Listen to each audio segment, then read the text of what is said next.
Mis hijos perezosos descubrieron que compré una casa nueva de $800,000 en el mejor barrio de la ciudad. Pero en lugar de alegrarse por mí, al otro día vinieron con un abogado, exigiendo que yo pusiera sus nombres en la escritura de mi nueva propiedad. Entonces les entregué la carpeta negra con solo un papel adentro, y lo que estaba escrito allí los dejó completamente arrepentidos de haber hecho eso conmigo. Pero déjenme contarles cómo llegué a ese momento, porque la historia no comenzó ese día. Era martes por la mañana cuando abrí la puerta de mi casa y vi a Luciana y Mario parados frente a mí. No estaban solos. Junto a ellos había un hombre de traje oscuro con un portafolio de cuero bajo el brazo. Mi hija tenía esa sonrisa que yo conocía demasiado bien, esa que usaba desde niña cuando quería manipularme para conseguir algo. Mario estaba detrás de ella, con los brazos cruzados y esa mirada de superioridad que había perfeccionado durante años. No dijeron buenos días. No preguntaron cómo había dormido. No me dieron un abrazo. Simplemente entraron a mi sala como si la casa todavía les perteneciera, como si yo fuera apenas una inquilina temporal en mi propio hogar. El hombre del traje se presentó como el licenciado Héctor Ortega, abogado especializado en derecho de familia y sucesiones. Me extendió la mano con una cortesía fría y calculada. Yo la estreché sin entender todavía qué estaba pasando, aunque algo en mi estómago ya me advertía que esto no era una visita de cortesía. Luciana se acomodó en mi sofá sin esperar invitación. Cruzó las piernas, dejó su bolso de marca sobre la mesita de centro y sacó su teléfono como si estuviera en una sala de espera cualquiera. Mario caminó directo hacia la cocina y regresó con un vaso de agua. No pidió permiso. No preguntó si podía. Simplemente lo hizo, como si esta todavía fuera su casa, como si yo fuera invisible. Me quedé de pie en medio de mi propia sala, sintiendo como el aire se volvía más denso con cada segundo que pasaba. Luciana finalmente levantó la vista de su teléfono y habló. «Mamá, necesitamos hablar sobre tu casa nueva». Su voz sonaba suave, casi maternal, pero yo podía escuchar el acero que había debajo de cada palabra. Me senté despacio en el sillón individual, el único espacio que quedaba disponible. El abogado abrió su portafolio y sacó algunos documentos. Los colocó sobre la mesa con movimientos precisos y ensayados.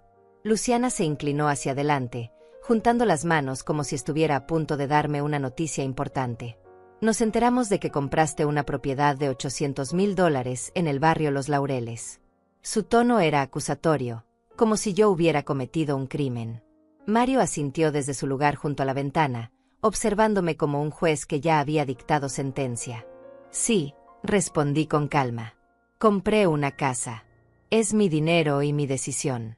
Luciana soltó una risa breve y amarga. Mamá, eso no es justo. Nosotros somos tus hijos. Tenemos derecho a saber estas cosas. Tenemos derecho a estar incluidos en tus decisiones financieras. Mario dio un paso al frente. Además, mamá, a tu edad ya deberías estar pensando en el futuro. En nuestra herencia. En lo que vas a dejar cuando ya no estés. No puedes ser tan egoísta. La palabra egoísta resonó en mis oídos como un golpe seco. Yo, que había trabajado desde los 16 años. Yo, que me había quedado viuda a los 42 con 2 hijos adolescentes. Yo, que nunca me compré un vestido nuevo si ellos necesitaban zapatos para la escuela. Yo era la egoísta. El licenciado Ortega carraspeó y tomó la palabra con voz profesional y distante. Señora Ortiz, mis clientes me han contratado para asesorarlos en este asunto. Ellos consideran que, dada su edad y su situación familiar, lo más prudente sería incluir sus nombres en la escritura de la nueva propiedad. De esa manera se evitan complicaciones futuras y se protege el patrimonio familiar. Patrimonio familiar. Qué palabras tan bonitas para describir algo que yo había comprado con mi propio sudor, con mi propio sacrificio, sin pedirle un solo centavo a ninguno de ellos. Luciana se puso de pie y caminó hacia mí. Se arrodilló frente a mi sillón y tomó mis manos entre las suyas. Sus ojos estaban húmedos, pero yo sabía que esas lágrimas eran tan falsas como su preocupación. Mamá, lo hacemos por tu bien. No queremos que en el futuro haya problemas. No queremos que extraños se aprovechen de ti. Somos tu familia. Somos los únicos que realmente nos preocupamos por ti. Miré sus manos sosteniendo las mías. Manos suaves, con manicura perfecta, sin una sola marca de trabajo real. Recordé mis propias manos a su edad, rojas y agrietadas de lavar ropa ajena, de limpiar casas, de cocinar para fiestas donde yo nunca era invitada. Mario se acercó también. Mamá, no te estamos pidiendo que nos des la casa. Solo queremos que nuestros nombres estén en la escritura. Es lo normal. Es lo que todas las familias hacen. Así cuando tú faltes, no tendremos que pasar por trámites largos y costosos. Cuando yo falte, como si ya estuvieran planeando mi funeral. Como si yo fuera apenas un obstáculo entre ellos y lo que consideraban su derecho natural. El licenciado Ortega sacó más papeles. Aquí tengo un documento muy simple, señora Ortiz. Solo necesitamos que firme aquí autorizando la inclusión de Luciana Ortiz y Mario Ortiz como copropietarios de la vivienda ubicada en calle Magnolia número 325, barrio Los Laureles. Me puso la pluma en la mano. Luciana apretó mis dedos con fingida ternura. Mario sonreía con esa confianza absoluta de quien nunca ha escuchado la palabra no. Y en ese momento, sentada en mi propio sillón, rodeada por mis propios hijos y un abogado que no conocía de nada, sentí algo que no había sentido en 67 años de vida. Sentí claridad absoluta. Sentí la fuerza de todas las veces que me había callado, de todas las veces que había cedido, de todas las veces que había puesto sus necesidades antes que las mías. Dejé la pluma sobre la mesa sin firmar nada. No, dije simplemente. Luciana parpadeó confundida. ¿Cómo que no, mamá? Mario frunció el ceño. El abogado se acomodó los lentes y me miró como si no hubiera entendido bien. No voy a firmar eso, repetí con voz más firme. No voy a poner sus nombres en la escritura de mi casa. Luciana se puso de pie bruscamente. Mamá, no seas ridícula. Somos tus hijos. Tenemos derecho. ¿Derecho a qué? Exactamente. Les di la mejor educación que pude. Les pagué universidad completa a ambos. Les compré sus primeros autos. Les di dinero cada vez que lo pidieron y muchas veces cuando ni siquiera lo necesitaban. Eso era tu obligación como madre, interrumpió Mario con frialdad. Nosotros no pedimos nacer. Sus palabras cayeron sobre mí como piedras, pero ya no me dolían como antes. Ya no tenía esa necesidad desesperada de ser amada por ellos, de ser valorada, de ser vista. El licenciado Ortega intentó mediar. Señora Ortiz, entienda que mis clientes solo buscan proteger sus intereses legítimos. Intereses legítimos sobre algo que yo compré con mi dinero, respondí mirándolo directo a los ojos. Luciana cambió de táctica. Comenzó a llorar de verdad ahora, con sollozos dramáticos. No puedo creer que seas tan cruel, mamá. Después de todo lo que hemos sido para ti. Después de todo lo que hemos soportado. ¿Qué han soportado exactamente?, pregunté. Tener una madre que trabajaba 3 empleos para que ustedes pudieran ir a escuelas privadas. Tener una madre que se quedaba sin comer para que ustedes tuvieran carne en sus platos. Tener una madre que nunca les dijo que no a nada. Mario golpeó la mesa con el puño. Ya basta de esa historia de mártir, mamá. Hiciste lo que tenías que hacer. Ahora te toca hacer lo correcto con nosotros. Lo correcto. Qué interesante concepto viniendo de un hombre de 39 años que nunca había mantenido un trabajo por más de 6 meses. Me puse de pie. Creo que esta conversación ha terminado. Les pido que se retiren de mi casa. El abogado guardó sus documentos con gestos tensos. Señora Ortiz, le advierto que mis clientes están dispuestos a tomar medidas legales si usted no coopera. Que hagan lo que consideren necesario, respondí caminando hacia la puerta. Luciana me siguió. Esto no va a quedar así, mamá. Vamos a pelear por lo que nos corresponde. Mario la alcanzó y ambos me miraron con un odio tan puro que casi podía tocarlo. Los 3 salieron de mi casa dejando un silencio pesado y oscuro. Cerré la puerta y me apoyé contra ella, sintiendo como mis piernas temblaban. Pero no era miedo lo que sentía. Era algo diferente. Era determinación. Porque ellos no sabían algo fundamental. Ellos no sabían que yo había estado preparándome para este momento durante los últimos 3 años. Ellos no sabían lo que contenía la carpeta negra que guardaba en mi habitación. Ellos no sabían que cada palabra cruel, cada gesto de desprecio, cada vez que me habían tratado como si fuera invisible, yo lo había estado documentando.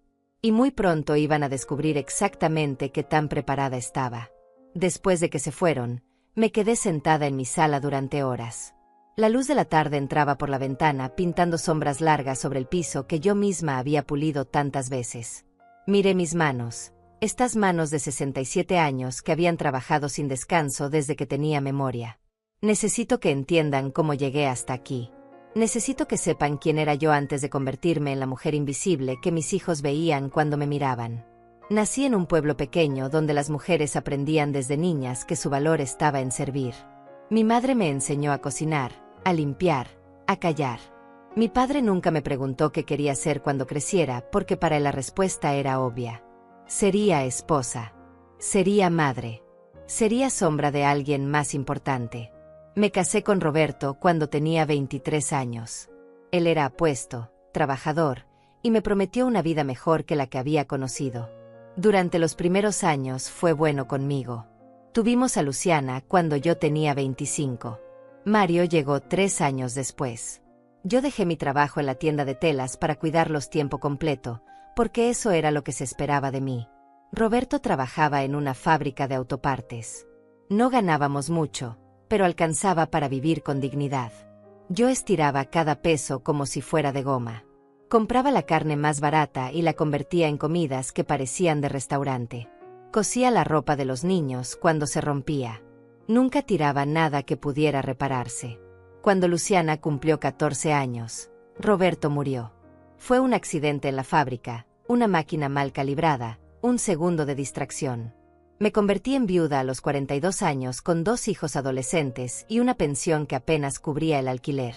Esa fue la primera vez que mis hijos me vieron llorar. Pero también fue la última vez que me permití ese lujo. Porque ahora todo dependía de mí. No había nadie más. No había red de seguridad. No había plan alternativo. Conseguí trabajo limpiando casas. Me levantaba a las 5 de la mañana para llegar a la primera casa a las 7.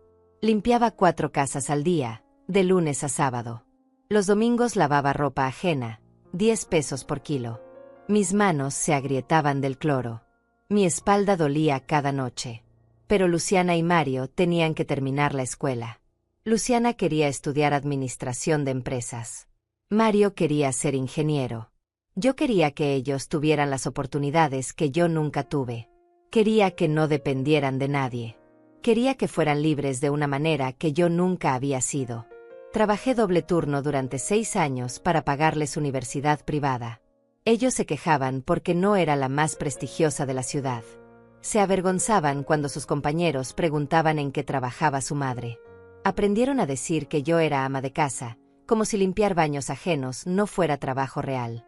Luciana se graduó y consiguió empleo en una empresa mediana. Mario tardó 7 años en terminar una carrera de 5 porque reprobaba materias y cambiaba de especialidad cada semestre. Yo pagaba cada curso de verano, cada materia repetida, cada libro que supuestamente necesitaba y que nunca abría. Cuando finalmente se graduó, esperé que las cosas mejoraran. Esperé que ahora que ambos eran profesionales, ahora que yo les había dado todo lo que prometí darles, tal vez me verían diferente. Tal vez me agradecerían. Tal vez me invitarían a descansar. Pero no pasó nada de eso. Luciana se casó con un hombre que ganaba bien y se mudó a un departamento en la zona más cara de la ciudad. Me invitó una sola vez. Me hizo sentir tan fuera de lugar con sus comentarios sobre mi ropa, mi manera de hablar, mi falta de educación, que nunca volví. Ella tampoco insistió. Mario vivió conmigo hasta los 35 años. No pagaba renta. No compraba comida. No limpiaba. Trabajaba unos meses y renunciaba. Luego pasaba otros meses en mi sofá viendo televisión y diciéndome que estaba buscando algo mejor, algo que mereciera su talento. Yo seguía limpiando casas. Ahora tenía 60 años y mi cuerpo protestaba cada movimiento, pero no podía parar porque tenía que mantener a mi hijo adulto que no encontraba nada lo suficientemente bueno para él. Un día, limpiando la casa de la señora Regina Salás, ella me encontró llorando en su cocina. Yo intenté disculparme, secarme las lágrimas, seguir trabajando. Pero Regina se sentó conmigo y me obligó a contarle todo. Graciela, me dijo tomando mis manos, tú no le debes tu vida entera a tus hijos. Ya les diste todo lo que una madre puede dar. Ahora tienes que pensar en ti. Pero ellos me necesitan, respondí con la voz quebrada. No, me corrigió ella con firmeza. Ellos te usan. Hay una diferencia enorme.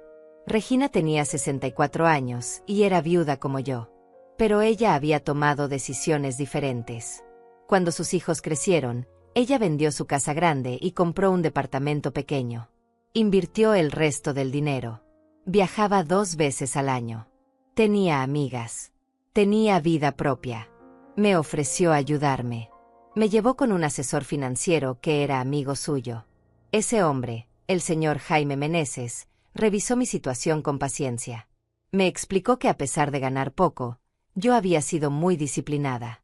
Nunca me había endeudado. Siempre pagaba todo a tiempo. Tenía un historial crediticio perfecto. Me mostró algo que yo no sabía. Durante todos esos años limpiando casas, yo había estado pagando seguridad social. Tenía derecho a una pensión decente. Y además, la casa donde vivía con Mario, esa casa que yo había estado alquilando durante 25 años, estaba en venta.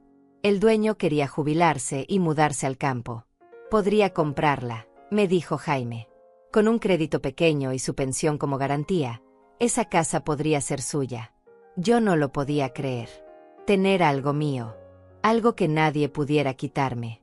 Tardé 6 meses en juntar el coraje para hacerlo. Pero finalmente firmé los papeles. La casa era mía.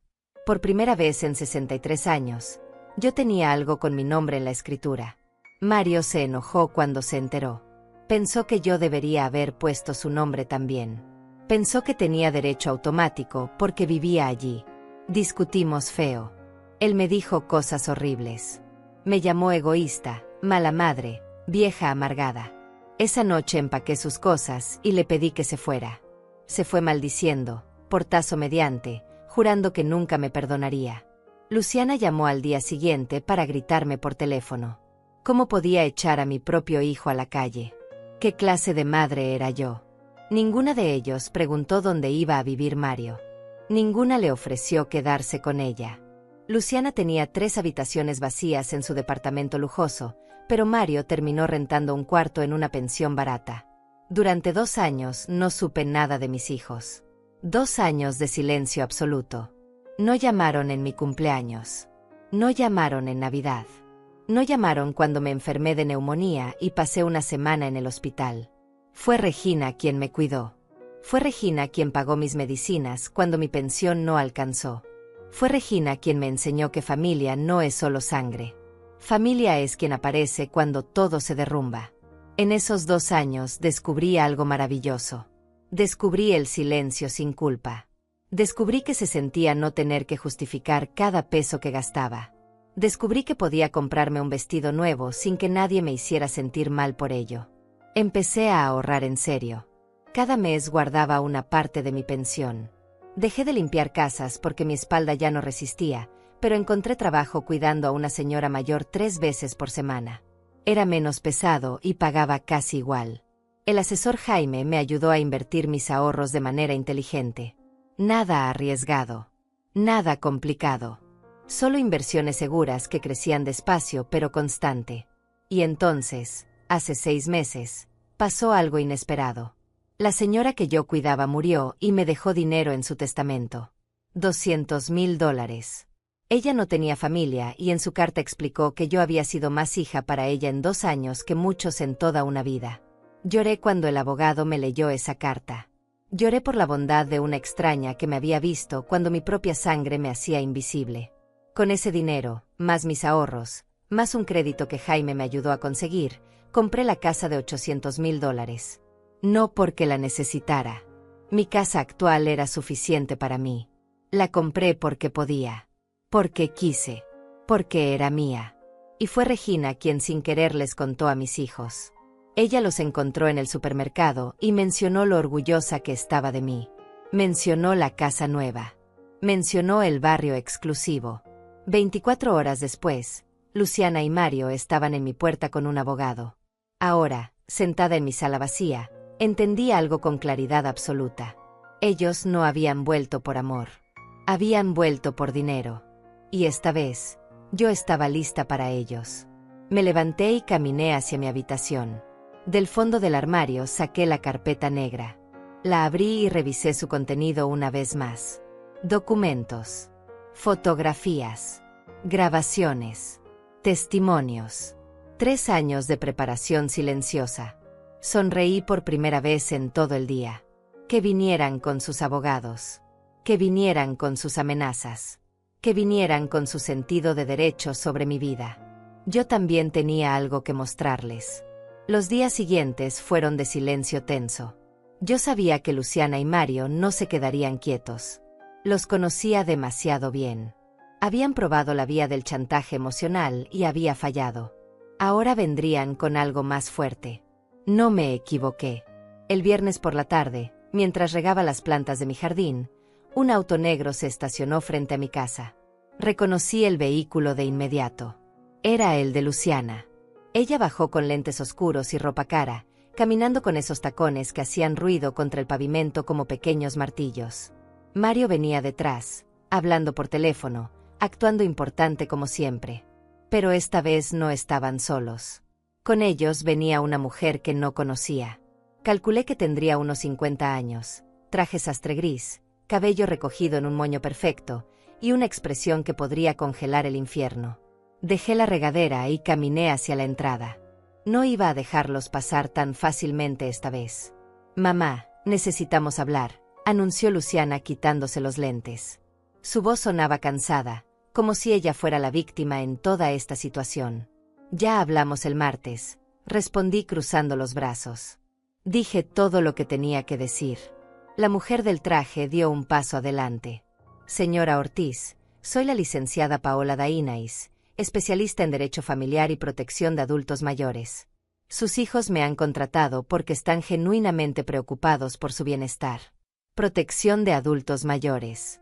Las palabras sonaron como una amenaza disfrazada de cuidado. «No necesito protección», dije mirándola directamente. «Estoy perfectamente bien». Paola sacó una carpeta de su portafolio. «Señora Ortiz, sus hijos me han informado sobre ciertas decisiones financieras que usted ha tomado recientemente. Compras impulsivas de propiedades costosas a su edad pueden ser indicativo de deterioro cognitivo o influencia indebida de terceros». Me quedé tan sorprendida que casi me río. Deterioro cognitivo. Porque una mujer de 67 años no podía tomar decisiones financieras sin que hubiera algo mal con su cabeza.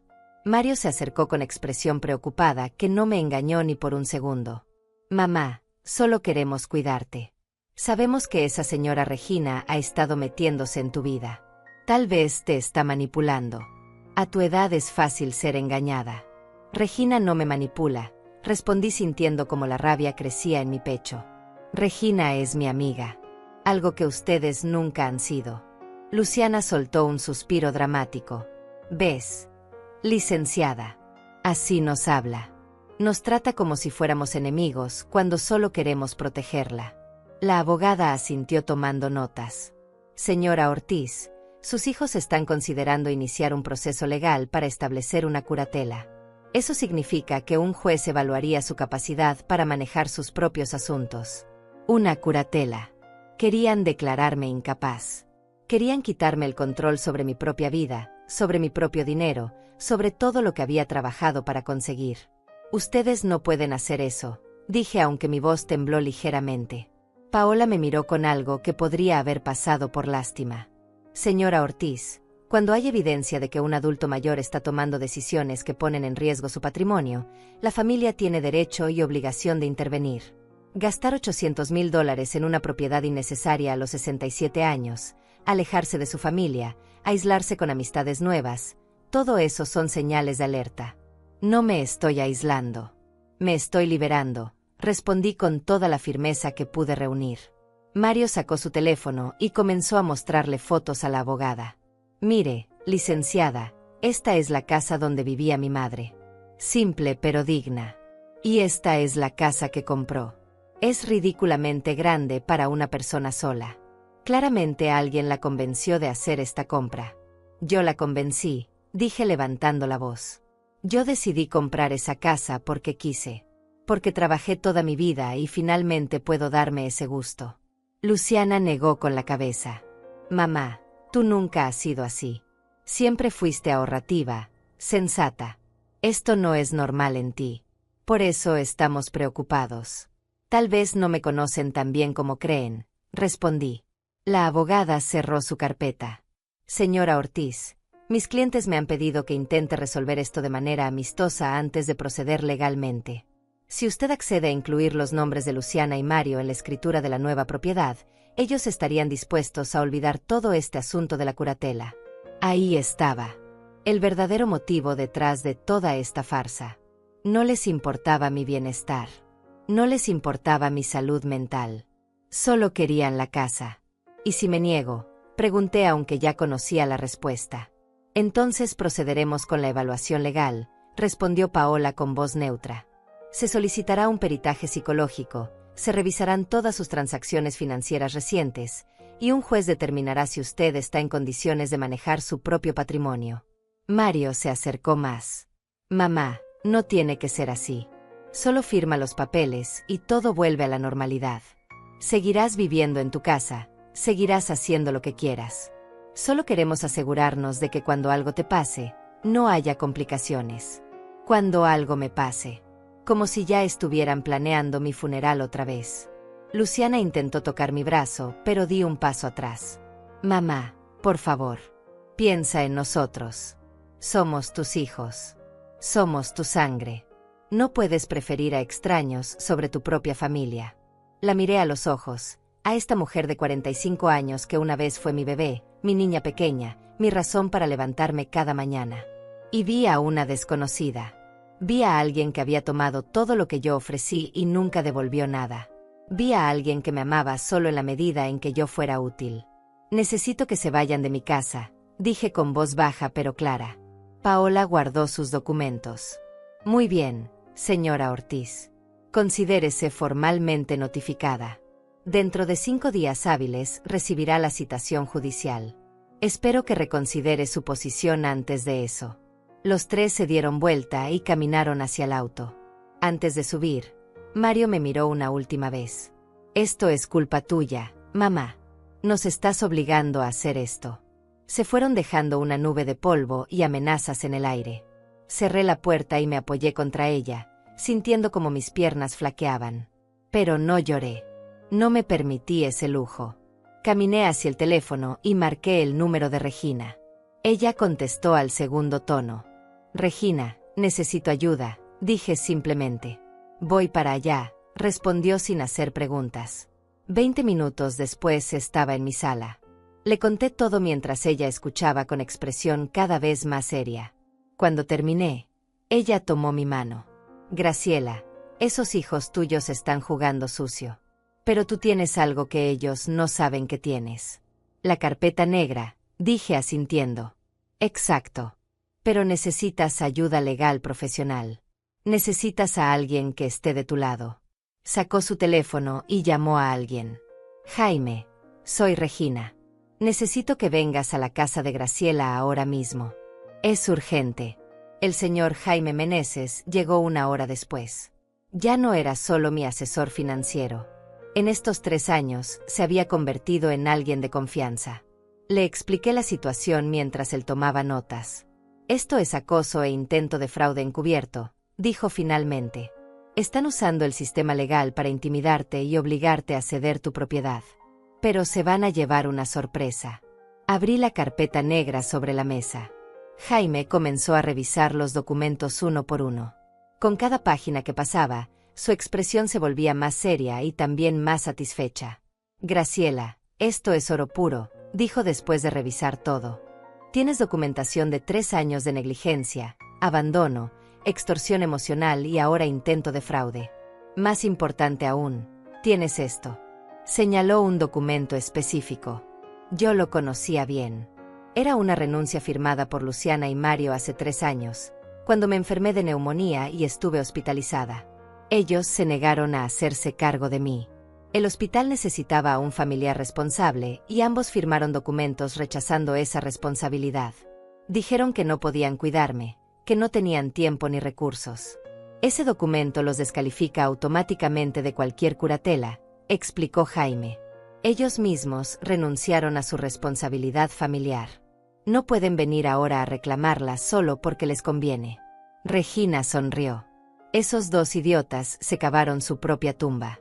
Jaime organizó todos los documentos. Voy a preparar una contrademanda. Y voy a solicitar una orden de restricción temporal para que no puedan volver a acosarte así. Pero eso no es todo, dije respirando profundo. Hay algo más que necesito contarles. Saqué otro sobre de la carpeta. Este contenía fotografías y documentos que había descubierto hace 6 meses. Evidencia de que Mario había falsificado mi firma en documentos bancarios intentando sacar dinero de mi cuenta. Evidencia de que Luciana había intentado vender mi casa anterior sin mi autorización, falsificando papeles. Ambos intentos habían fallado porque el banco y la notaría me contactaron para verificar. Pero yo guardé toda la evidencia. Cada correo. Cada documento falsificado. Cada intento.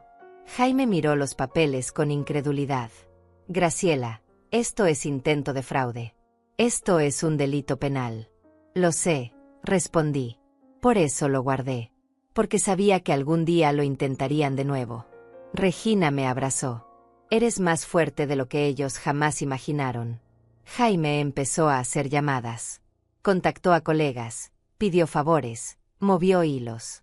Para cuando se fue esa noche, ya teníamos un plan completo. Luciana y Mario querían guerra. Pensaban que yo era una anciana indefensa a quien podían asustar con abogados y amenazas legales. No sabían con quién se estaban metiendo. No sabían que yo había pasado 3 años preparándome para exactamente este momento. No sabían que la mujer que limpiaba pisos también había aprendido a leer contratos, a documentar abusos, a protegerse. Me fui a dormir esa noche más tranquila de lo que había estado en días. La carpeta negra descansaba sobre mi mesa, lista para ser abierta ante quien hiciera falta. Y en 5 días, cuando llegara esa citación judicial, yo estaría más que preparada para responder. Los 5 días pasaron más rápido de lo que esperaba. Durante ese tiempo, Jaime trabajó sin descanso preparando nuestra defensa. Regina venía cada tarde a hacerme compañía y asegurarse de que yo estuviera bien. Por primera vez en mucho tiempo, no me sentía sola. El miércoles por la mañana llegó la citación judicial tal como habían prometido. Un hombre uniformado tocó mi puerta y me entregó un sobremanila grueso. Firmé de recibido con mano firme.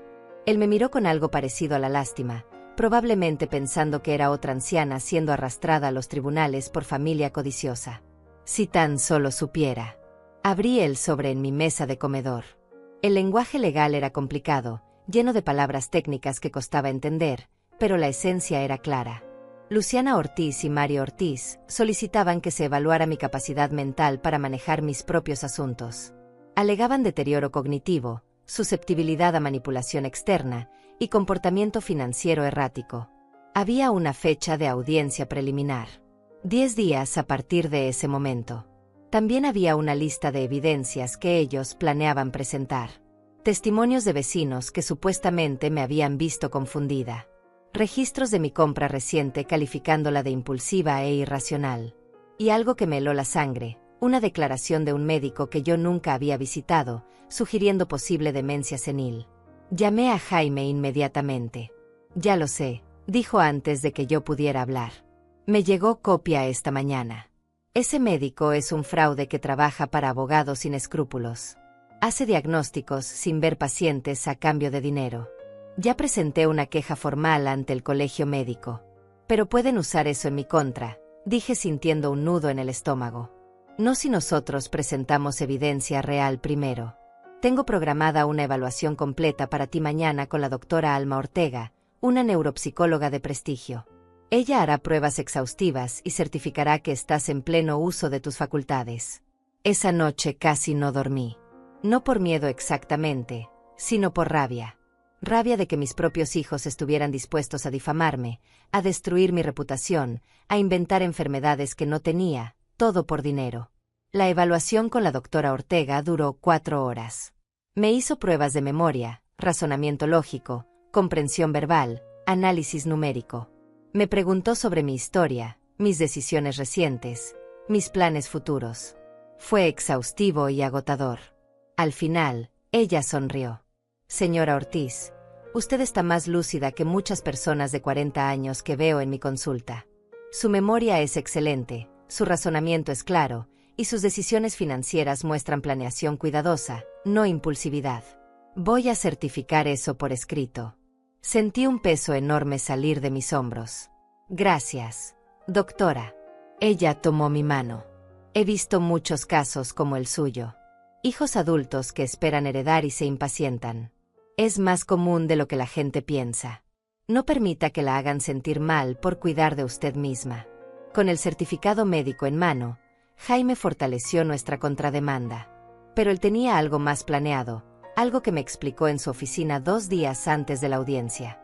Graciela, vamos a hacer algo que ellos no esperan. Vamos a tomar la ofensiva. Me mostró documentos que había preparado. Una demanda formal contra Luciana y Mario por intento de fraude, falsificación de documentos y extorsión. Toda la evidencia que yo había recolectado durante 3 años, ahora organizada en un expediente legal formal.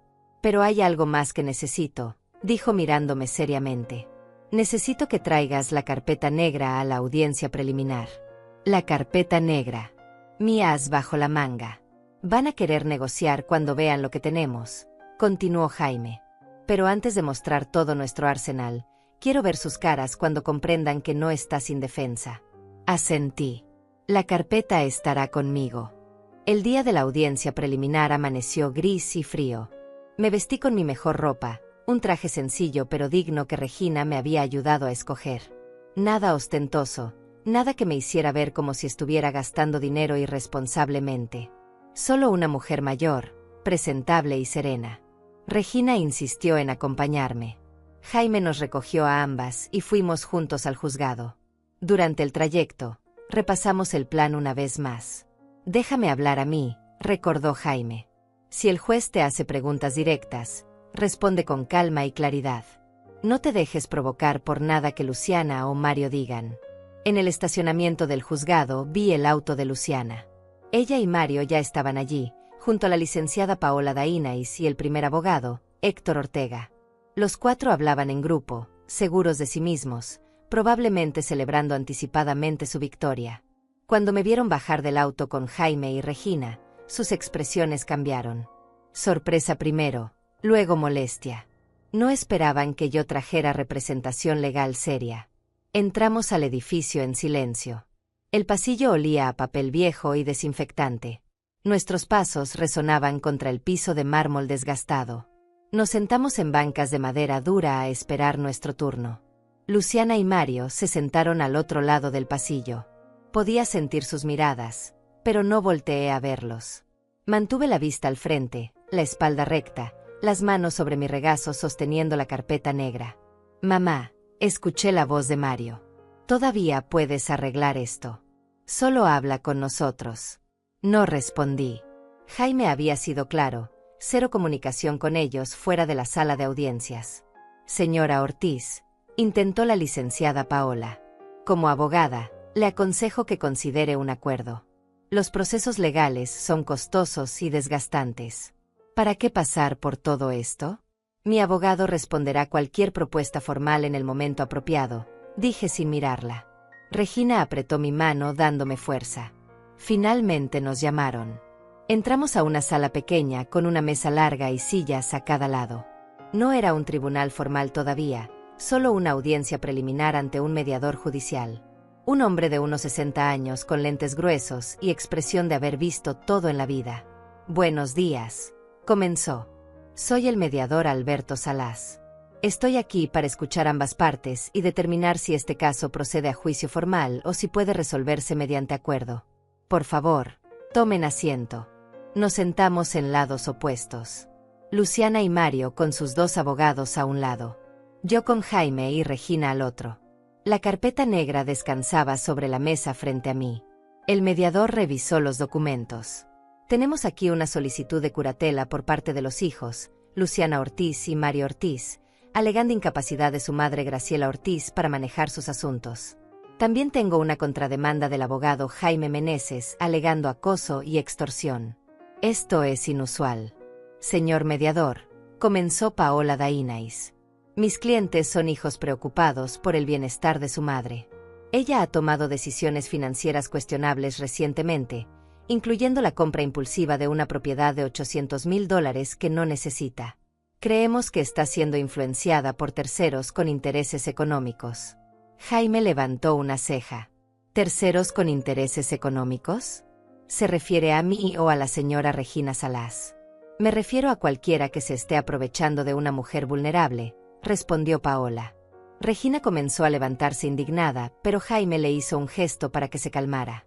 Señor mediador, permítame presentar evidencia, dijo Jaime sacando documentos de su portafolio. Este es un certificado de evaluación neuropsicológica completa realizado hace 3 días por la doctora Alma Ortega, profesional certificada con 30 años de experiencia. Confirma que la señora Graciela Ortiz está en pleno uso de sus facultades mentales, con capacidad cognitiva superior al promedio para su edad. Le entregó el documento al mediador, quien lo leyó con atención. También tengo aquí, continuó Jaime, el historial financiero completo de mi clienta durante los últimos 5 años. Como verá, ella ha mantenido un patrón consistente de ahorro e inversión inteligente. La compra de la propiedad no fue impulsiva.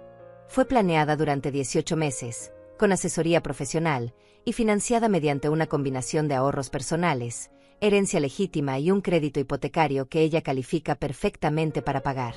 Héctor Ortega, el primer abogado, intervino. Eso no cambia el hecho de que una mujer de 67 años no necesita una casa de $800,000. Es un gasto irracional. El mediador lo miró por encima de sus lentes. Letrado, ¿desde cuándo es irracional que alguien compre una propiedad con su propio dinero, bien asesorado y dentro de sus posibilidades? Luciana no pudo contenerse más. Es nuestra herencia. Está despilfarrando nuestro futuro. El silencio que siguió fue absoluto. Hasta sus propios abogados se quedaron helados. Luciana acababa de revelar el verdadero motivo detrás de todo. El mediador la miró fijamente. Señorita Ortiz, ¿acaba usted de sugerir que su madre no tiene derecho a usar su propio dinero porque usted lo considera su herencia?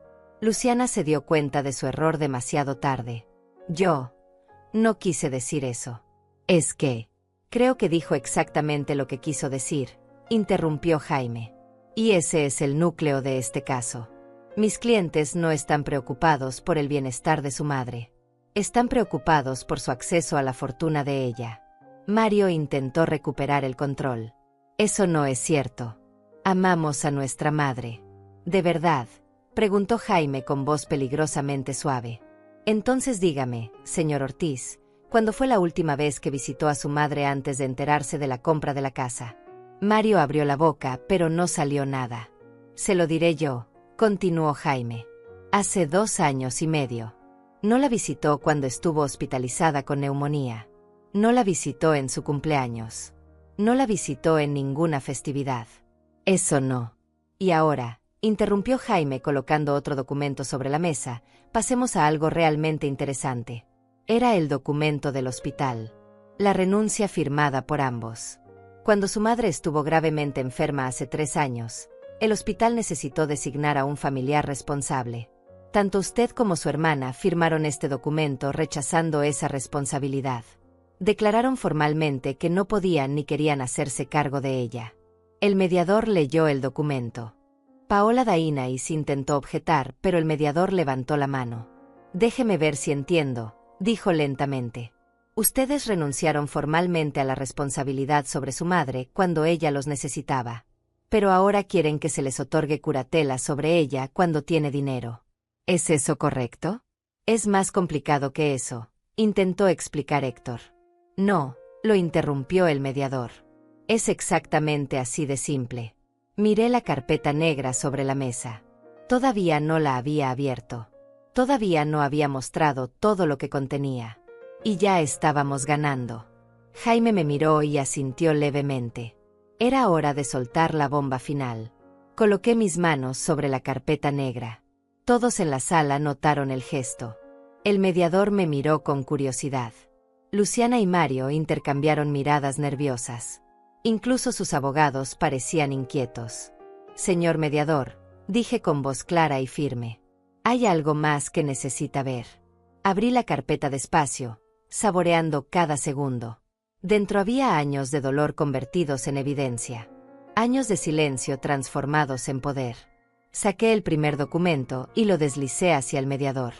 Es una copia certificada de mi testamento actual, fechado hace 2 años. Como podrá ver, ni Luciana ni Mario están incluidos como beneficiarios. ¿Qué?, gritó Luciana poniéndose de pie. Eso no es legal. Somos tus hijos. El mediador levantó la mano pidiendo silencio. Señorita Ortiz, siéntese. Por favor, continúe, señora Ortiz. Saqué el segundo conjunto de documentos. Estos son extractos bancarios de los últimos 5 años. Como verá, durante ese periodo realicé transferencias a mis hijos por un total de $140,000. Préstamos que ellos llamaron, pero que nunca devolvieron. Ni un solo centavo. Mario palideció. Mamá, eso era ayuda familiar. No tenías que llevar cuentas. Ayuda familiar, repetí sintiendo como años de frustración subían a mi garganta. Cuando te presté $20,000 para tu supuesto negocio que nunca despegó, me dijiste que me lo devolverías en 6 meses. Eso fue hace 4 años. Luciana intervino. Nosotros también te ayudamos. Mamá, te dimos un lugar donde vivir. Un lugar donde vivir. Mi voz subió de tono. Yo pagaba renta en mi propia casa cuando Mario vivía conmigo. $500 al mes que él nunca contribuyó. Y tú, Luciana, la única vez que me invitaste a tu casa me hiciste sentir tan fuera de lugar que me fui llorando. El mediador seguía leyendo los documentos con expresión cada vez más seria. Saqué más papeles de la carpeta. Estos son correos electrónicos y mensajes de texto de los últimos 3 años. En ellos pueden ver cómo mis hijos me contactaban únicamente cuando necesitaban dinero. Nunca para preguntar cómo estaba. Nunca para invitarme a comer. Solo cuando necesitaban algo. Jaime tomó los documentos y los pasó al mediador. También tenemos aquí evidencia de algo más grave, señor mediador. Saqué el sobre que había estado esperando usar. Mi mano tembló ligeramente, no de miedo sino de anticipación. Dentro había copias de documentos bancarios con firmas que no eran mías. Hace 8 meses, continué, intenté acceder a mi cuenta de ahorros y descubrí que alguien había tratado de hacer un retiro de $50,000. El banco me contactó porque la firma no coincidía exactamente con la de sus archivos. Cuando investigaron, descubrieron que alguien había falsificado mi firma. Los abogados de Luciana y Mario se pusieron tensos. Paola Dainais intentó interrumpir, pero el mediador la silenció con una mirada. La investigación del banco reveló que el documento falsificado fue presentado por mi hijo Mario. Aquí está el reporte de seguridad del banco. Y aquí, las grabaciones de las cámaras de seguridad mostrando a Mario presentando los documentos falsos. Mario se puso blanco como papel. Eso fue un malentendido. Pensé que tenía tu autorización. ¿Un malentendido?, preguntó Jaime con voz helada. ¿Falsificar la firma de su madre es un malentendido? Pero hay más. Continué sintiendo una calma extraña. Hace 1 año, fui contactada por una notaría preguntándome si realmente quería vender mi casa anterior. Alguien había iniciado trámites de venta sin mi conocimiento. Esa persona era mi hija Luciana. Mentira, gritó Luciana. Yo nunca haría eso. Saqué más documentos. Aquí está la denuncia que presenté ante la notaría. Aquí están los documentos falsificados con mi supuesta firma autorizando la venta.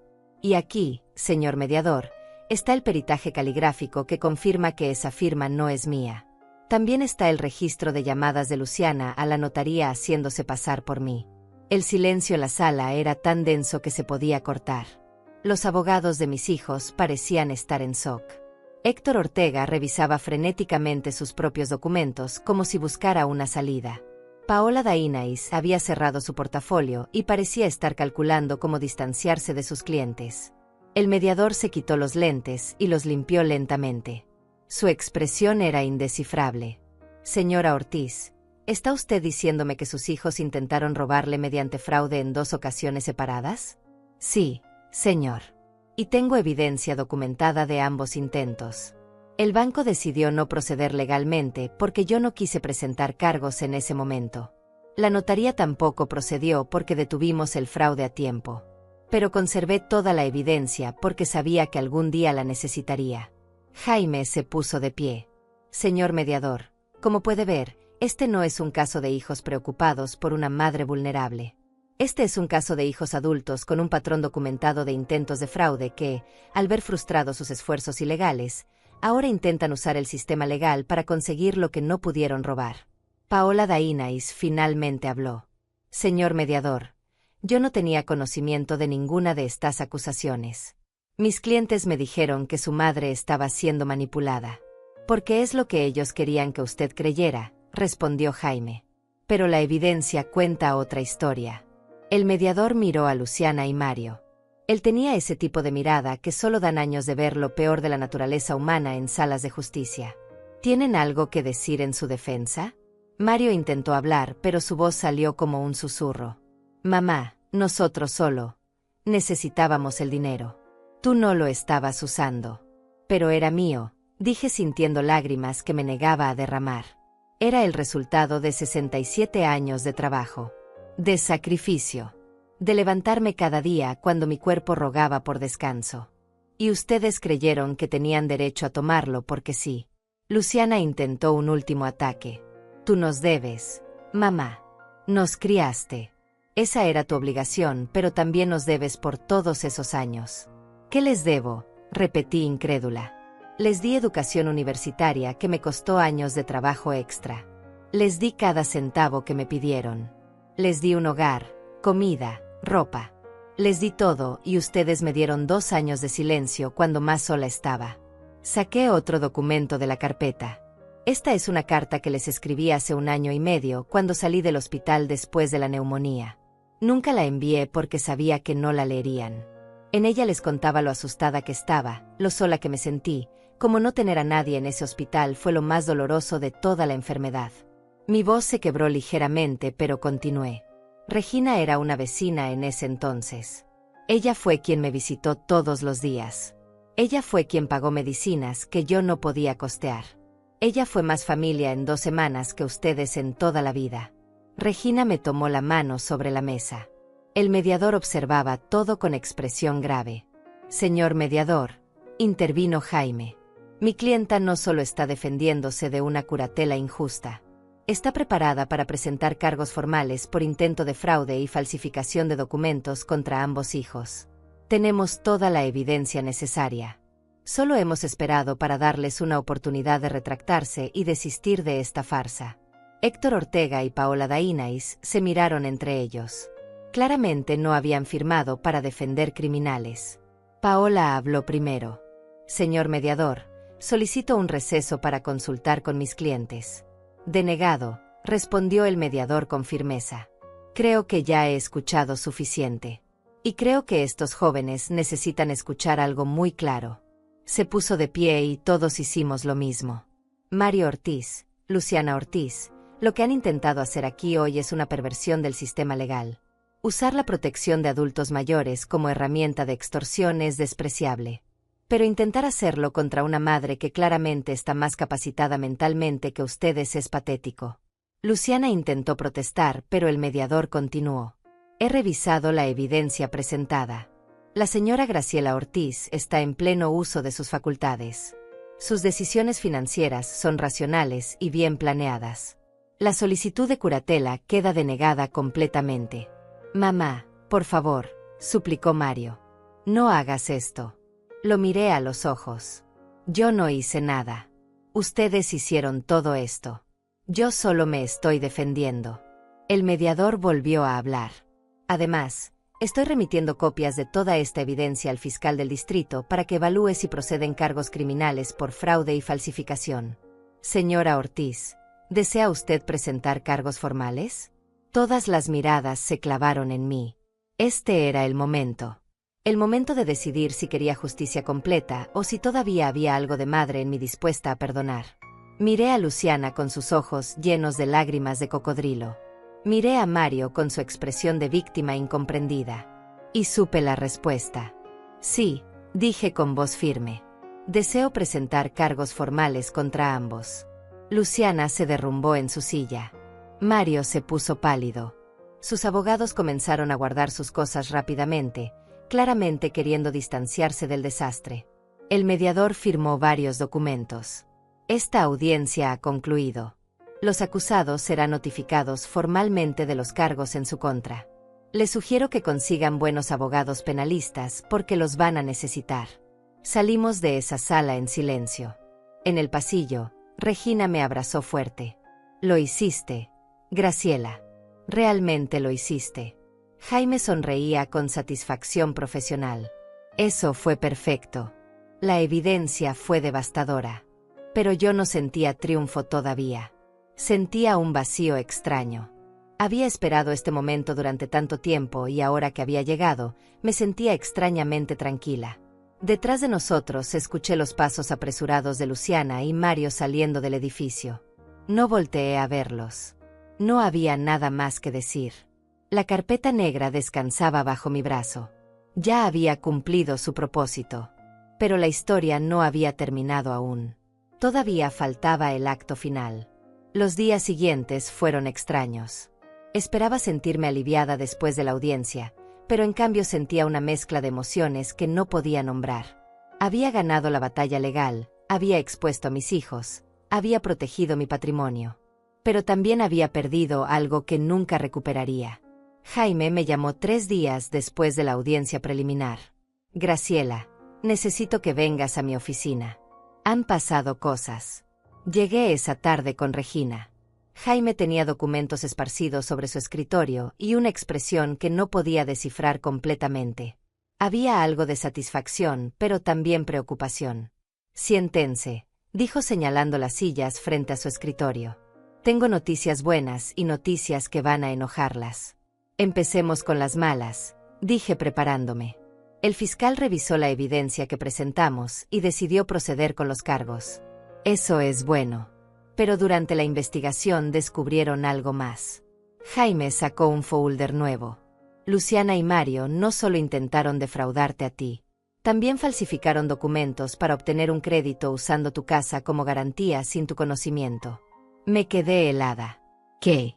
Hace aproximadamente 1 año, continuó Jaime, ellos dos se asociaron y presentaron documentos ante un banco privado solicitando un préstamo de $200,000. Usaron tu propiedad como colateral, falsificaron tu firma en todos los documentos, e incluso pagaron a alguien para hacerse pasar por ti en una videollamada de verificación. Regina explotó. Esos malditos. $200,000. El préstamo fue aprobado, siguió Jaime. Recibieron el dinero, pero nunca hicieron un solo pago. El banco comenzó proceso de ejecución hipotecaria contra tu propiedad hace 6 meses. Tú nunca lo supiste porque ellos interceptaban toda la correspondencia del banco. Sentí como si el piso se moviera bajo mis pies. Mi casa. Iban a quitarme mi casa por una deuda que yo ni siquiera sabía que existía. ¿Cómo interceptaban mi correo?, pregunté con voz temblorosa. Mario tenía llave de tu casa, recordó Regina. Vivió contigo durante años. Probablemente nunca la devolvió. Jaime asintió. Exacto. Ellos revisaban tu buzón regularmente, tomaban todo lo relacionado con el banco, y tú nunca te enteraste. El banco pensaba que eras tú quien no respondía a sus requerimientos. ¿Y ahora?, pregunté sintiendo pánico crecer en mi pecho. ¿Van a quitarme mi casa? No, respondió Jaime con una pequeña sonrisa. Y aquí vienen las buenas noticias. Cuando el banco descubrió el fraude, inmediatamente canceló el proceso de ejecución. Ellos también fueron víctimas. Ahora están cooperando completamente con la fiscalía. Y mejor aún, están demandando a Luciana y Mario por los $200,000 más intereses y penalizaciones. Eso suma casi $300,000. ¿Ellos tienen ese dinero?, preguntó Regina. Jaime negó con la cabeza. No. Según la investigación del banco, se gastaron todo en menos de 6 meses. Luciana renovó completamente su departamento, compró un auto nuevo, hizo 2 viajes a Europa. Mario invirtió en otro negocio fallido y gastó el resto en quién sabe qué. Entonces nunca van a pagar, dije sintiendo una mezcla de justicia y tristeza. Probablemente no, admitió Jaime. Pero el banco va a embargar todo lo que tengan. El departamento de Luciana, su auto, todo. Mario no tiene nada que embargar porque nunca ha tenido nada. Ambos probablemente terminarán en bancarrota y con antecedentes penales. Me recosté en la silla intentando procesar toda esta información. Mis hijos no solo me habían abandonado, No solo habían intentado robarme, sino que habían puesto en riesgo el techo sobre mi cabeza. Y todo por dinero que derrocharon en cosas vacías y superficiales. Hay más, continuó Jaime. La fiscalía quiere que testifiques en una audiencia formal la próxima semana. Van a formalizar los cargos y necesitan tu declaración completa. Estaré ahí, respondí sin dudar. Graciela, dijo Jaime con tono más suave. Todavía estás a tiempo de retirar los cargos. Sé que son tus hijos. Sé que esto es doloroso. Lo miré directamente. Jaime, si yo retiro los cargos, ¿qué aprenderán ellos? ¿Que pueden hacer lo que quieran porque al final mamá siempre los perdona? Ya pasé toda mi vida enseñándoles que no hay consecuencias para sus actos. Es hora de que aprendan diferente. Regina apretó mi mano. Estoy orgullosa de ti. Esa noche, sola en mi casa, revisé las cerraduras de todas las puertas. Llamé a un cerrajero y cambié todas las chapas. Mario ya no tendría acceso nunca más. Revisé mi buzón y encontré efectivamente algunas cartas que parecían haber sido manipuladas. Instalé una cámara de seguridad apuntando directamente al buzón. También hice algo más. Saqué una caja vieja del fondo de mi armario. Dentro había fotografías de cuando Luciana y Mario eran pequeños. Luciana con su primer vestido de fiesta. Mario con su uniforme de fútbol. Fotos de cumpleaños, de graduaciones, de navidades que alguna vez fueron felices. Miré esas fotos durante horas. Intenté recordar en qué momento esos niños sonrientes se convirtieron en los adultos codiciosos que ahora enfrentaban cargos criminales. Intenté encontrar el momento exacto en que todo se rompió. Tal vez fue cuando Roberto murió y yo tuve que trabajar tanto que nunca estuve realmente presente. Tal vez fue cuando les di todo lo que pedían sin enseñarles el valor del esfuerzo. Tal vez fue cuando permití que me faltaran al respeto la primera vez y no dije nada. O tal vez no fue culpa mía en absoluto. Tal vez simplemente así eran ellos. Guardé las fotos de nuevo en la caja. No las tiré porque no podía. Pero tampoco las volví a sacar. Al día siguiente, Luciana llamó a mi teléfono. Dejé que sonara hasta que saltó el buzón de voz. Ella dejó un mensaje. Su voz sonaba diferente, más pequeña, más asustada. Mamá, soy yo. Por favor, contesta. Necesito hablar contigo. Esto se salió de control. No queríamos que llegara tan lejos. Por favor, mamá. Podemos arreglar esto. Somos familia. Borré el mensaje sin pensarlo 2 veces. Mario también intentó contactarme. Me envió mensajes de texto. Mamá, por favor. Cometimos errores. Pero somos tus hijos. No puedes hacer esto. Van a meternos a la cárcel. No respondí. Esa noche recibí una llamada de un número desconocido. Contesté por curiosidad. ¿Señora Ortiz? Era una voz de mujer joven que no reconocí. Sí, ¿quién habla? Mi nombre es Antonia. Soy la esposa de Mario. Necesito hablar con usted. No sabía que Mario se había casado. Él nunca me lo había dicho. Por favor, continúe, dije con cautela. Señora Ortiz, sé que Mario hizo cosas terribles. Yo no sabía nada de esto hasta que llegaron los papeles legales. Pero tengo una bebé de 6 meses. Su nieta. Y si Mario va a prisión, no sé cómo voy a mantenerla sola. Sentí un puñal en el pecho. Una nieta. Tenía una nieta de 6 meses y nadie me había dicho. ¿Por qué me llama a mí? Pregunté aunque ya sabía la respuesta. Porque necesito que retire los cargos. Por favor.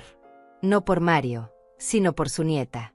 Ella es inocente en todo esto. Cerré los ojos. Señorita Antonia, lamento mucho su situación. Lamento que mi hijo la haya puesto en esta posición. Pero lo que él hizo tiene consecuencias. No puedo protegerlo de esas consecuencias. Pero su nieta, mi nieta, la interrumpí con voz firme, tiene una madre que parece preocuparse por ella. Eso es más de lo que muchos niños tienen. Y tal vez, solo tal vez, esto le enseña a su padre a ser mejor hombre. Pero yo no voy a retirar los cargos. Ella comenzó a llorar. Por favor, señora Ortiz. Por favor. Colgué el teléfono. Y luego me permití llorar por primera vez en todo este proceso. Lloré por la nieta que no conocía. Lloré por la madre desesperada. Lloré por los hijos que había perdido mucho antes de esta batalla legal. Pero no cambié de opinión. Regina llegó 1 hora después. Me había enviado un mensaje diciendo que iba en camino. Nos sentamos en mi sala con té caliente. ¿Supiste?, preguntó ella. ¿Que tengo una nieta? Sí. Mario se casó y tuvo una bebé y ni siquiera se molestó en decirme. Regina negó con la cabeza. No puedo creer la crueldad de ese muchacho. Su esposa me llamó, le conté. Me pidió que retirara los cargos por la bebé. ¿Y qué le dijiste? Que no. Regina me abrazó. Sé que duele, pero estás haciendo lo correcto. ¿Lo estoy?, pregunté con voz quebrada. Tengo una nieta que crecerá sin conocerme. Igual que yo crecí sin sus padres en mi vida. Tú no causaste esto, Graciela. Ellos lo hicieron. Y esa bebé tiene una madre. Tiene oportunidad de estar mejor que su padre. Pasamos el resto de la noche en silencio compartido. El tipo de silencio que solo pueden compartir dos mujeres que han sobrevivido demasiado. Al día siguiente llegó una carta certificada. Era de los abogados de Luciana y Mario. Una oferta de acuerdo. Ellos se declaraban culpables de cargos menores a cambio de que yo retirara la demanda principal. Pagarían restitución en cuotas. Harían servicio comunitario. Pero no irían a prisión. Llamé a Jaime y le leí la carta. ¿Qué quieres hacer?, preguntó él. ¿Tú qué me aconsejas? Como abogado, te digo que un acuerdo garantiza algo de restitución y evita un juicio largo. Como amigo, te digo que hagas lo que te deje dormir en paz por las noches. Pensé en la bebé que no conocía. Pensé en Antonia llorando por teléfono. Pensé en mis hijos que alguna vez fueron niños inocentes. Pero también pensé en 67 años de poner a todos antes que a mí. 67 años de ceder, de perdonar, de olvidar. No, dije finalmente. No acepto el acuerdo.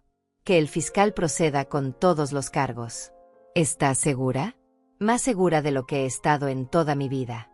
Jaime suspiró. Está bien. Les informaré a los abogados. Colgué el teléfono y miré por la ventana. El jardín necesitaba trabajo. Las flores estaban descuidadas. Había maleza creciendo entre las piedras. Era hora de comenzar a cuidar de mí misma con la misma dedicación que había cuidado de otros toda mi vida. Tomé mis herramientas de jardín y salí al sol. Mientras arrancaba la maleza, sentí algo parecido a la paz.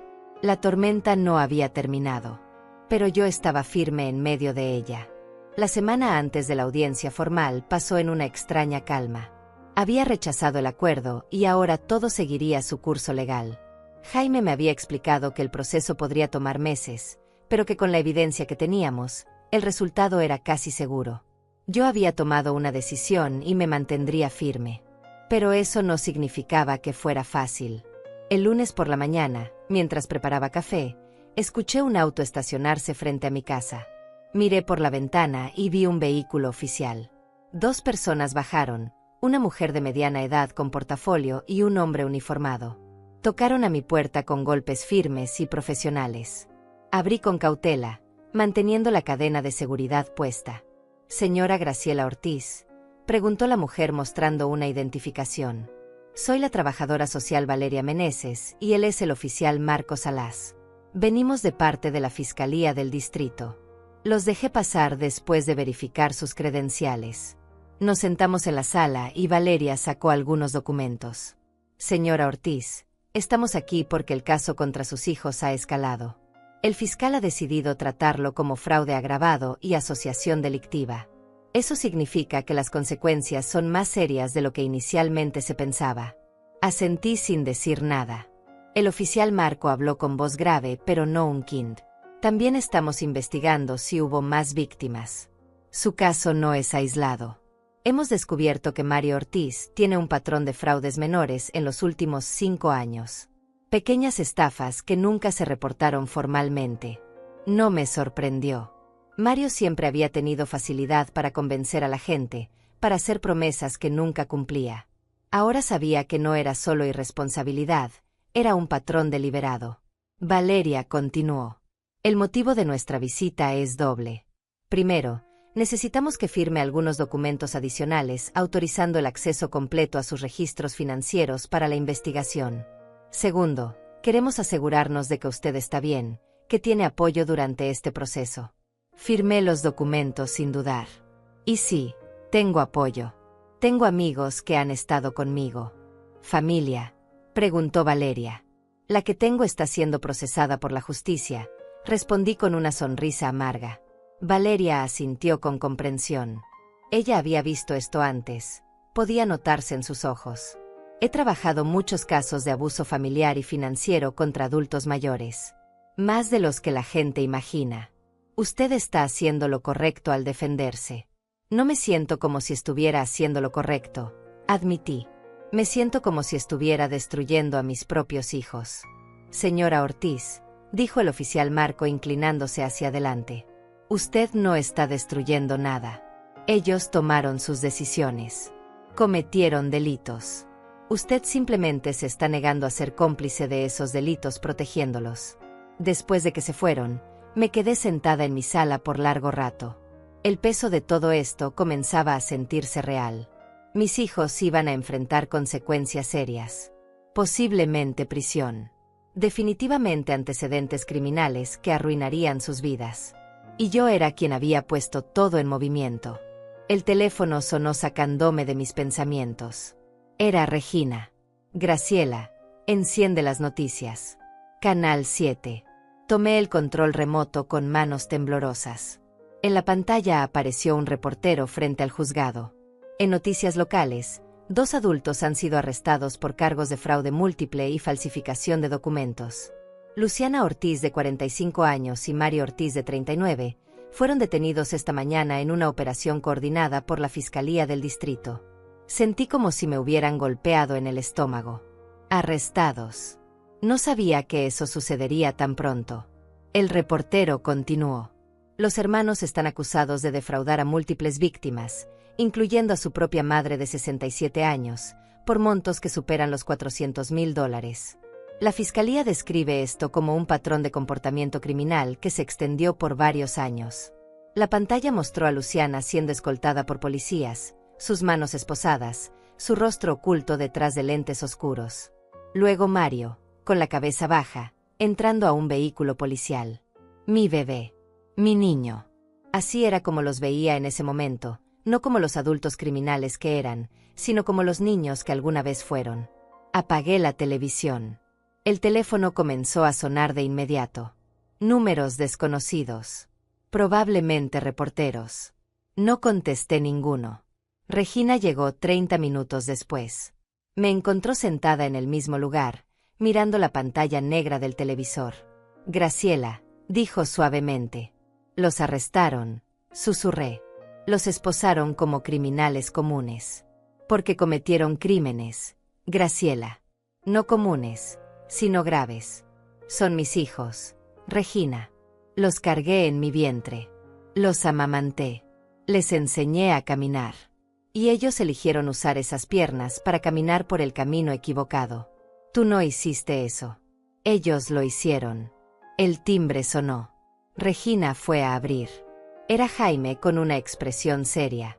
Graciela, necesito hablar contigo, dijo sentándose.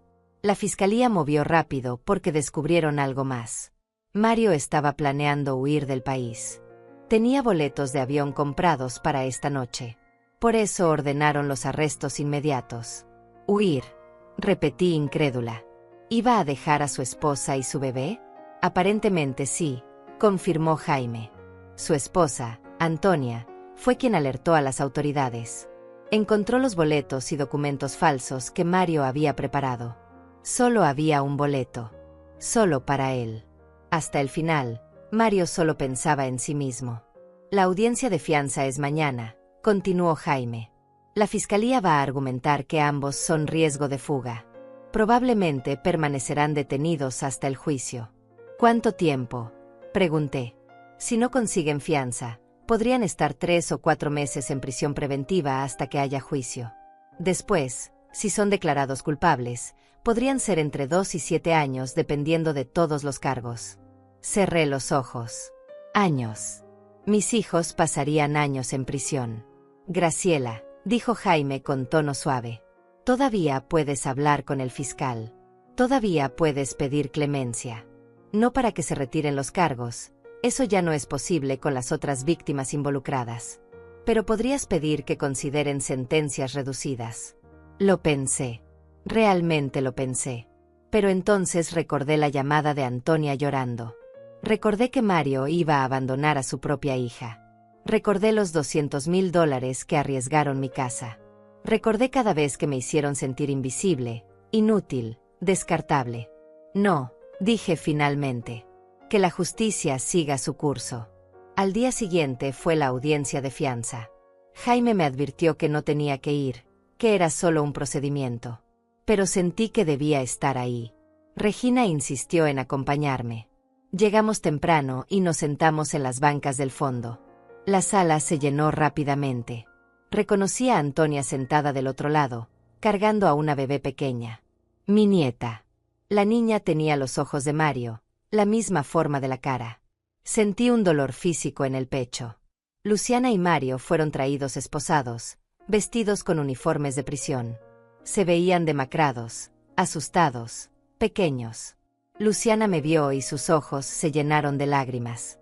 Movió los labios formando la palabra mamá, pero no emitió sonido. Aparté la mirada. El juez entró y comenzó la audiencia. El fiscal presentó su caso. Riesgo de fuga demostrado por los boletos de avión de Mario. Múltiples víctimas.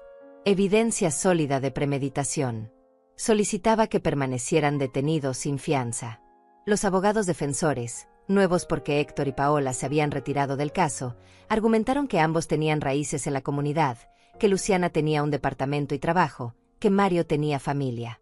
El juez escuchó todo con expresión neutra. Finalmente habló. Considerando la gravedad de los cargos, el patrón de comportamiento criminal y el riesgo de fuga demostrado, niego la fianza para Mario Ortiz. En el caso de Luciana Ortiz, establezco fianza en $200,000. $200,000. La misma cantidad que habían robado. Luciana no tenía ese dinero. Su departamento estaba embargado por el banco. No podría pagar. Ambos permanecerían en prisión hasta el juicio. Luciana se derrumbó llorando. Mario miraba al frente con expresión vacía. Los guardias lo sacaron de la sala. Antonia se acercó a mí en el pasillo. Cargaba a la bebé contra su pecho. Señora Ortiz, dijo con voz cansada. Solo quiero que sepa que voy a divorciarme de Mario. No quiero que mi hija crezca pensando que este tipo de comportamiento es normal. Hizo una pausa. También quiero disculparme por llamarla esa noche. No era mi lugar pedirle que protegiera a Mario. Usted tiene razón. Él tiene que enfrentar las consecuencias. La miré a los ojos. Esta mujer joven que había sido engañada por mi hijo. ¿Cómo se llama la bebé?, pregunté suavemente. Camila, respondió ella. Camila Ortiz. Es un nombre hermoso, dije. Y luego, sin pensarlo, agregué, cuando todo esto termine, si alguna vez necesitas algo, aquí está mi número. Le di mi tarjeta. Ella la tomó con sorpresa. ¿Por qué haría eso por mí? Soy la esposa del hombre que intentó robarle. Eres la madre de mi nieta, respondí. Y no tienes la culpa de las decisiones de Mario. Si alguna vez Camila quiere conocer a su abuela, mi puerta estará abierta. Antonia comenzó a llorar. Gracias, señora Ortiz. Gracias. Ella se fue con la bebé. Regina me abrazó. Eso fue hermoso, Graciela. No lo sé, dije honestamente. Tal vez estoy siendo tonta otra vez. No, dijo Regina con firmeza. Estás siendo humana. Hay una diferencia entre poner límites y cerrar completamente tu corazón. Tú estás poniendo límites con tus hijos. Pero esa bebé es inocente. Esa noche, sola en casa, pensé mucho en todo lo que había pasado. En una semana, mi vida había cambiado completamente. Mis hijos estaban en prisión. Yo había testificado contra ellos. Había conocido a mi nieta. Había ofrecido ayuda a la mujer que mi hijo había abandonado. Y extrañamente, a pesar de todo el dolor, me sentía más en paz que en años. Porque por primera vez, no estaba protegiendo a nadie de sus propias decisiones. No estaba permitiendo que me usaran. No estaba sacrificándome por gente que no me valoraba. Estaba eligiéndome a mí misma. Y esa elección, aunque dolorosa, era correcta. El juicio comenzó 3 meses después. 3 meses durante los cuales Luciana y Mario permanecieron en prisión preventiva. 3 meses en los que no intenté visitarlos ni una sola vez. 3 meses en los que reconstruí mi vida pieza por pieza. La sala del tribunal estaba llena. Además de mi caso, habían aparecido otras 5 víctimas de los fraudes de Mario. Pequeños empresarios a quienes había estafado con promesas de inversión. Una anciana a quien había convencido de prestarle dinero para un negocio ficticio. Luciana también tenía sus propias víctimas, principalmente relacionadas con esquemas de reventa de productos que nunca entregaba. Jaime me había preparado exhaustivamente para mi testimonio. Pero nada me preparó para ver a mis hijos sentados en el banquillo de los acusados, vestidos con trajes baratos que sus abogados públicos les habían conseguido, mirándome con una mezcla de vergüenza y rencor.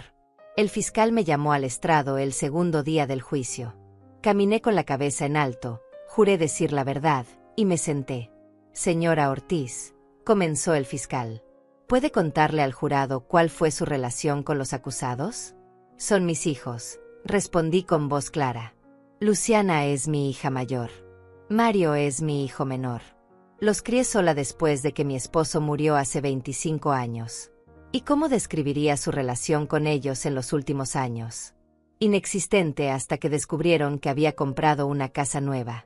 Entonces aparecieron exigiendo que pusiera sus nombres en la escritura. El fiscal me guió a través de toda la historia. Les conté sobre los años de abandono, sobre la enfermedad y el documento del hospital donde renunciaron a cuidarme, sobre los intentos de fraude con el banco y la notaría, sobre el préstamo fraudulento de $200,000 que casi me costó mi casa. Hablé durante casi 2 horas. El jurado escuchaba con atención. Algunos tomaban notas. Una mujer mayor en la segunda fila tenía lágrimas en los ojos. Cuando el abogado defensor de Luciana me interrogó, intentó pintarme como una madre vengativa, como alguien que exageraba pequeños malentendidos familiares. No es cierto, señora Ortiz, que usted está resentida porque sus hijos hicieron sus propias vidas, preguntó con tono condescendiente. No estoy resentida porque hicieron sus vidas, respondí mirándolo directamente. Estoy protegiendo la mía de sus intentos de destruirla. El abogado de Mario intentó un enfoque diferente. Señora Ortiz, ¿no le parece cruel enviar a sus propios hijos a prisión? ¿Le parece cruel que ellos intentaran dejarme sin techo falsificando documentos? Respondí. ¿Le parece cruel que me abandonaran cuando estuve grave en un hospital? Yo no los envié a prisión. Ellos se enviaron solos con sus decisiones. El testimonio más impactante vino de una testigo sorpresa que el fiscal presentó el tercer día. Una mujer de 72 años llamada Alma Ortega, que resultó ser una prima lejana de mi difunto esposo Roberto. Conocí a Graciela cuando ella tenía 25 años, testificó Alma. Vi cómo trabajó hasta el agotamiento para darles a esos dos todo lo que necesitaban. Vi cómo la trataron durante años como si fuera su sirvienta personal en lugar de su madre. ¿Y usted presenció alguno de los incidentes que se mencionan en este caso?, preguntó el fiscal. Yo estaba en el hospital cuando Luciana y Mario se negaron a hacerse cargo de Graciela. Escuché a Luciana decir textualmente que no iba a arruinar su vida cuidando a una anciana enferma. Graciela tenía 64 años en ese momento y había estado a punto de morir de neumonía. El silencio en la sala era absoluto. Luciana tenía la cabeza baja. Mario miraba fijamente la mesa. También estuve presente, continuó Alma, cuando Graciela descubrió el intento de vender su casa sin su permiso. Vi los documentos falsificados. Vi cómo Luciana intentó convencerla de que había firmado esos papeles y simplemente no lo recordaba. Intentó hacerla creer que estaba perdiendo la memoria. El juicio duró 2 semanas completas. Desfilaron testigos, se presentaron documentos, se mostraron evidencias. Los bancos confirmaron los fraudes. La notaría confirmó la falsificación. Las otras víctimas contaron sus historias. Luciana y Mario apenas testificaron en su propia defensa. Sus abogados habían aconsejado silencio porque cada vez que abrían la boca, empeoraban su situación. El día de los alegatos finales, el fiscal resumió todo con claridad devastadora. Este no es un caso de malentendidos familiares. Es un caso de dos individuos que sistemáticamente explotaron, manipularon y defraudaron a múltiples víctimas, incluyendo a su propia madre. La evidencia es abrumadora. La premeditación es clara. La justicia exige que enfrenten las consecuencias completas de sus actos.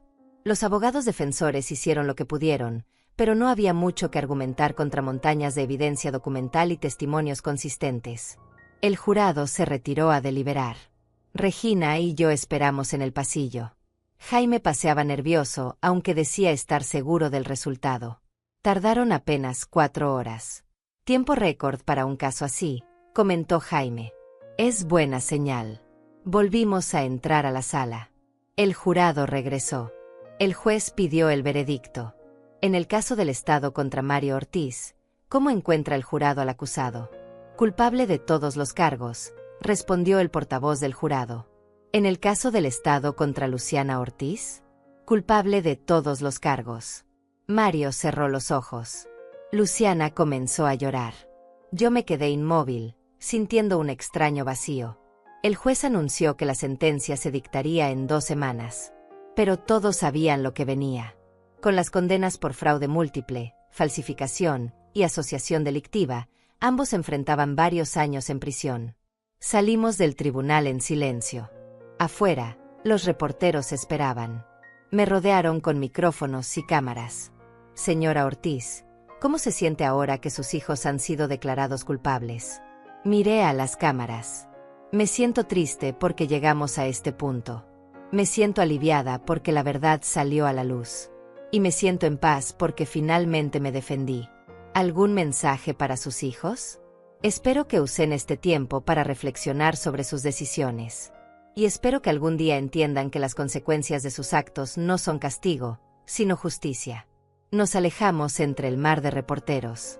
Regina me abrazó fuerte. Ya terminó, Graciela. Ya terminó. Pero sabía que no había terminado del todo. Todavía faltaba la sentencia. Todavía faltaba cerrar este capítulo completamente. Y todavía tenía que decidir qué hacer con el resto de mi vida. 2 semanas después regresé al tribunal para la sentencia final. Esta vez fui sola. Regina había ofrecido acompañarme, pero necesitaba hacer esto por mí misma. Necesitaba cerrar este ciclo con mis propias fuerzas. La sala estaba menos llena que durante el juicio. Solo quedaban los directamente involucrados. Vi a Antonia sentada en las bancas del fondo, sin la bebé esta vez. Me saludó con un gesto discreto de la cabeza. Yo respondí igual. El juez entró y todos nos pusimos de pie. Luciana y Mario fueron traídos por última vez. Se veían diferentes después de meses en prisión. Más delgados, más pálidos, más viejos. Luciana había perdido toda esa arrogancia que siempre la había caracterizado. Mario parecía un fantasma de sí mismo. El juez revisó los documentos frente a él. Había leído todo el caso, todas las declaraciones, toda la evidencia. Finalmente habló. Mario Ortiz y Luciana Ortiz han sido declarados culpables de múltiples cargos de fraude, falsificación de documentos y asociación delictiva. He revisado exhaustivamente este caso y debo decir que es uno de los más perturbadores que he visto en mis 20 años como juez. Hizo una pausa. No solo cometieron delitos graves contra múltiples víctimas, sino que lo hicieron contra la persona que más los amó, que más sacrificó por ustedes. Su propia madre. Mario Ortiz, por los cargos en su contra, lo sentenció a 5 años de prisión efectiva, más restitución completa a todas las víctimas identificadas. Luciana Ortiz, por los cargos en su contra, la sentenció a 4 años de prisión efectiva, más restitución completa a todas las víctimas. 5 años. 4 años. Mis hijos pasarían años tras las rejas. Pero el juez no había terminado. Además, ordenó que ambos mantengan orden de restricción permanente respecto a su madre, Graciela Ortiz. No podrán contactarla de ninguna forma sin su consentimiento expreso por escrito. Esta orden permanecerá vigente incluso después de cumplir sus sentencias.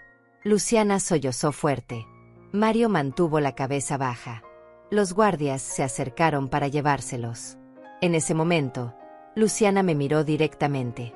«Mamá», dijo con voz quebrada. «Mamá, lo siento. Lo siento mucho. Me quedé en silencio. No tenía palabras para darle. El perdón no era algo que pudiera ofrecer todavía, tal vez nunca. Lo sacaron de la sala. Antonia se acercó a mí en el pasillo. Señora Ortiz, voy a llevar a Camila a visitarlo una vez al mes. No porque lo merezca, sino porque ella tiene derecho a conocer quién es su padre, incluso si es un criminal. Asentí. Es una decisión sabia. Ella vaciló un momento. ¿Puedo traerla a visitarla a usted también? ¿Para que conozca a su abuela? Sentí algo cálido en el pecho.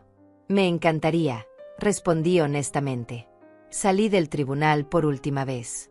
El sol brillaba con fuerza. Respiré profundo, sintiendo como el peso de meses de tensión finalmente comenzaba a levantarse de mis hombros. Jaime me esperaba afuera. Ya está, Graciela. Oficialmente terminó. Gracias, Jaime, por todo. Él sonrió. Ahora ve a vivir tu vida. Te la ganaste. Y eso fue exactamente lo que hice. Un mes después me mudé a mi casa nueva. La de $800,000 en el barrio Los Laureles. Regina me ayudó con la mudanza. Entre las dos llenamos esa casa enorme con risas, con planes, con esperanza. Convertí una habitación en estudio de costura, retomando un hobby que había abandonado hace décadas. Otra habitación la preparé como cuarto de huéspedes para cuando Antonia trajera a Camila. El jardín lo llené de flores y plantas que cuidaba cada mañana. Regina se mudó a una casa a 3 calles de distancia. Nos veíamos casi todos los días, tomábamos café juntas, caminábamos por el parque, íbamos al cine. Por primera vez en mi vida, tenía tiempo para vivir, no solo para sobrevivir. Antonia cumplió su palabra. Cada 2 semanas traía a Camila a visitarme. La bebé creció ante mis ojos. Sus primeros pasos los dio en mi sala. Su primera palabra fue abuela. Yo me convertí en lo que nunca pude ser con mis propios hijos, una figura presente, amorosa, sin la presión de cargar todo sobre mis hombros. Pasaron los años. Luciana salió de prisión después de 3 años por buena conducta. No intentó contactarme. Escuché por terceros que se había mudado a otra ciudad, que trabajaba en un empleo modesto, que estaba en terapia. Esperaba que encontrara paz, pero no necesitaba ser parte de su vida para que eso sucediera. Mario cumplió su sentencia completa. Antonia se había divorciado mucho antes. Cuando él salió, tampoco intentó buscarme. Camila tenía ya 6 años para entonces y apenas lo recordaba. Ella me llamaba abuela y yo era la única abuela que conocía. En mi 70º cumpleaños, Regina organizó una fiesta en mi jardín. Vinieron las amigas que había hecho en el vecindario, vino Jaime con su esposa, vino Antonia con Camila, vino la doctora Alma que se había convertido en amiga cercana. Mientras cortaba el pastel rodeada de gente que genuinamente me quería, que me valoraba, que elegía estar conmigo no por obligación sino por amor, me di cuenta de algo fundamental. Había pasado 67 años de mi vida creyendo que el amor se demostraba con sacrificio. Creyendo que ser buena madre significaba darle todo a mis hijos sin importar el costo para mí misma. Creyendo que poner límites era egoísmo. Pero estaba equivocada. El amor verdadero incluye respeto.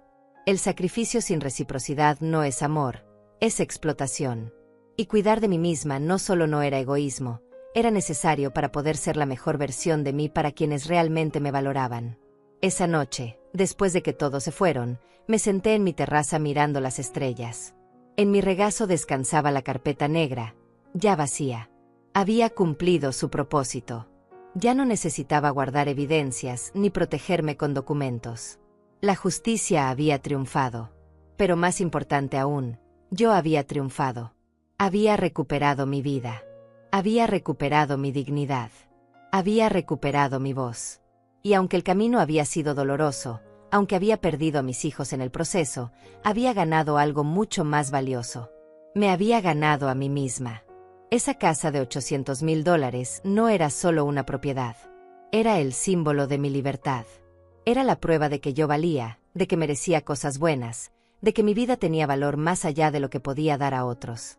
Y nadie, nunca más, me haría olvidar eso. Cerré los ojos y sonreí. A los 70 años, finalmente había aprendido la lección más importante de todas. que la familia verdadera no es la que comparte tu sangre, sino la que comparte tu vida con amor, respeto y reciprocidad. Y yo, Graciela Ortiz, tenía una familia hermosa. Una que había elegido y que me había elegido de vuelta. Esta era mi victoria. Esta era mi paz. Este era mi final feliz. Y lo había conseguido siendo finalmente, por primera vez en mi vida, la protagonista de mi propia historia.